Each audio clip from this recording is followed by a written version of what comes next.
UP board class 10th pre board examination science का, उसमें physics का एक क्वेश्चन आया था कि वायु से 1.5 और अपवर्तनांक की कांच की प्लेट में प्रकाश प्रवेश करता है। कांच में प्रकाश की चाल ज्ञात कीजिए। और संकेत में दे रखा था कि निर्वात में प्रकाश की चाल 3 × 10⁸ मीटर प्रति सेकंड है। चलिए सवाल को सॉल्व करते हैं।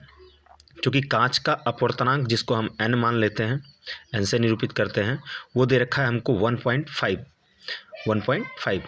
निर्वात में प्रकाश की जो चाल है वो हम c से दर्शाते हैं, निरूपित करते हैं, जो हमको दे रखा है संकेत में भी 3 × 10⁸ मीटर प्रति सेकंड इसका मान दे रखा है, और ये होता भी है।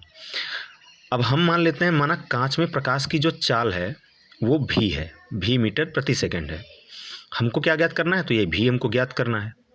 अब किसी माध्यम में प्रकाश की चाल के लिए जो हमारे पास सूत्र होता है वो होता है v = c/n, जहाँ v क्या है, वो कांच में प्रकाश की चाल, c क्या है, वो निर्वात में प्रकाश की चाल है, और n क्या है, वो पदार्थ का अपवर्तनांक होता है। तो यहाँ पदार्थ कांच है, तो कांच का अपवर्तनांक का यहाँ पर हम मान लिखेंगे। अब सूत्र में हम जो हमको सूत्र मिला है, सूत्र में जो हमको सूत्र प्राप्त है उसमें हम मान रख देते हैं, जो वैल्यू हमको मिली है उसको पुट कर देते हैं।